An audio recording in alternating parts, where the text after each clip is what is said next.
चुप कर आनंदी, और यह एहसान मान कि अब तक जिंदा है तू। कहीं बचपन में गला दबाकर मार दिया होता तो यह तेरी बकबक नहीं सुननी पड़ती आज। पर बापू, मुझे चूल्हा जलाना अच्छा ना लगे है।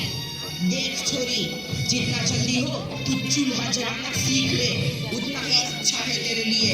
और हाँ, तेरा ब्याह तो होगा, वो भी कल के कल। अबला जीवन है तुम्हारी यह कहानी, आंचल में है दूध और आंखों में है पानी। मुझे माफ कर दे बेटी, तेरे बापू के जिद के आगे मेरी एक न चलेगी।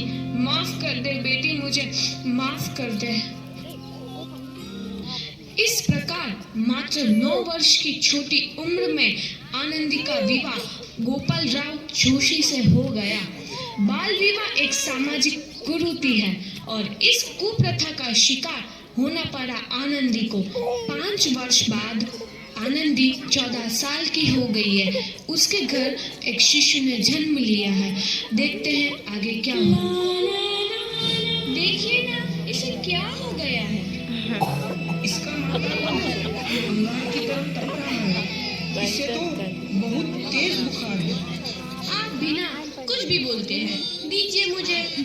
माधव, माधव, जल्दी से वैद्य जी को बुला के लाओ। जी, अभी बुला के लाता हूँ। ये तुम क्या कर रही हो आनंदी? भगवान की विभूति लगा रही हूँ। बस करो आनंदी, ये सब अंधविश्वास है। अरे आप यकीन तो कीजिए, भगवान की कृपा से इसका माथा ठंडा हो रहा है और बुखार भी उतर गया है ना बाबू? देखिए, दीजिए मुझे। आंखें खोलो, तुम्हें तुम्हारी माँ बुला रही है।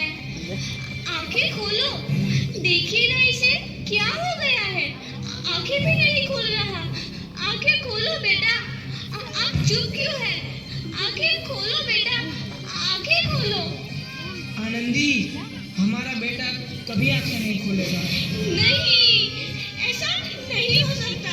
मेरे बेटे को मुझसे कोई नहीं छीन सकता। कोई नहीं छीन सकता। पागल मत बनो आनंदी। माधव, माधव, आनंदी, बंद करो ये पागलपन। भगवान ने मेरा बच्चा छीन लिया। भगवान ने नहीं, तुम्हारी अशिक्षा और अंधविश्वास ने तुम्हारा बच्चा छीना है। अगर तुम पढ़ी लिखी होती तो आज हमारा शिशु जीवित होता। तुम अनपढ़ थी आनंदी, अनपढ़। नहीं, अब मैं अनपढ़ नहीं रहूंगी। नहीं रहूंगी मैं अनपढ़। मैं पढ़ूंगी ताकि कल किसी और आनंदी को इलाज के अभाव में अपना बच्चा ना खोना पड़े। शाबाश आनंदी, और यही तुम्हारे अपराध के लिए प्रायश्चित भी है।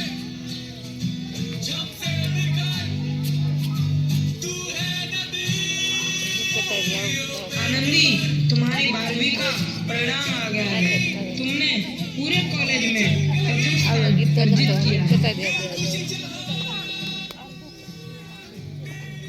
आनंदी, तुम्हारी मेहनत रंग लाई है। तुम्हें शिक्षा वृत्ति मिली है। ये लो तुम्हारे अमेरिका जाने की टिकट। मुझे शिक्षा वृत्ति मिल गई। मैं अमेरिका जा रही हूँ।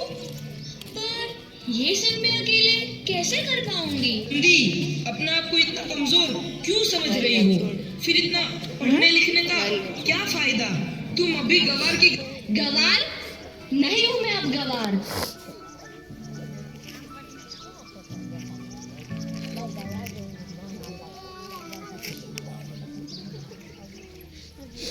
इस प्रकार 7 अप्रैल 1883 को आनंदी अमेरिका के पेंसिल्वेनिया के लिए रवाना हुई और 3 साल बाद उन्होंने डॉक्टर ऑफ मेडिसिन की उपाधि प्राप्त कर ली। इधर आनंदी के पिता की तबीयत बहुत खराब है। आगे क्या होता है देखते हैं। लगता है अब मेरे जाने का समय आ चुका है। अब मैं नहीं बचूंगा। ऐसा मत बोलो। शहर के सिटी हॉस्पिटल में अमेरिका से डिग्री लेकर कोई बड़ा डॉक्टर आया है। एक बार वहाँ चलकर दिखा लेते हैं। हाँ, सही बोला भैया। कम से कम दिल को तसल्ली तो मिल जाएगी। हाँ हाँ, चलो चलो, जल्दी हॉस्पिटल चलते हैं।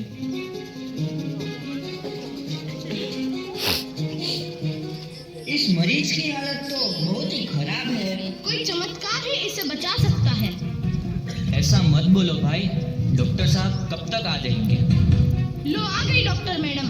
डॉक्टर मैडम जल्दी देखिए, मरीज की हालत बहुत ही खराब है।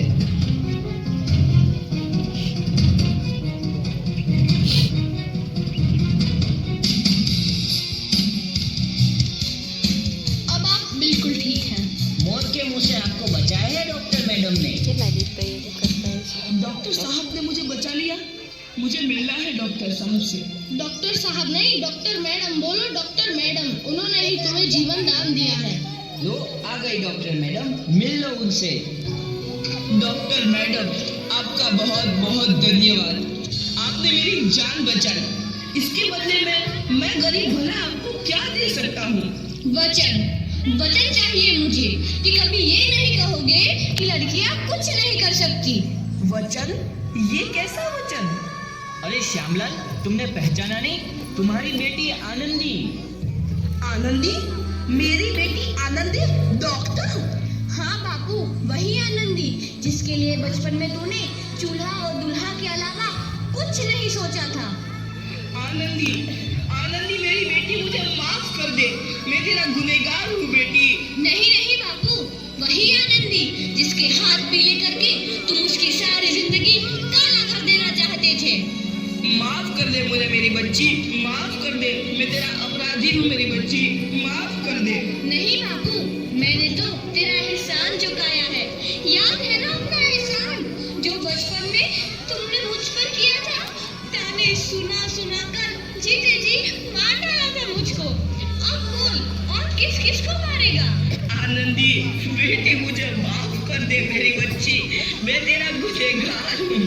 बापू, आपने ही तो बोला था किताबें सिर्फ बेटों के हाथ में अच्छी लगती है, बेटियों के हाथ में तो सिर्फ मेहंदी।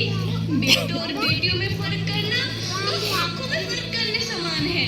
एक का पढ़ना और दूसरे का ना पढ़ना सामाजिक अंधकार है बापू, सामाजिक अंधकार। उपकार मांगता हूँ मैं तुझ जैसी बेटी का, जिसने सारी उम्र मुझसे कुछ ना मांगा।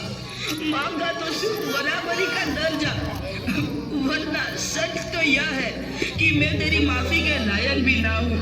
और जैसा बाप तेरी बराबरी कर सके, उसके मैं लायक भी ना हूँ मेरी बेटी। लायक भी ना हूँ।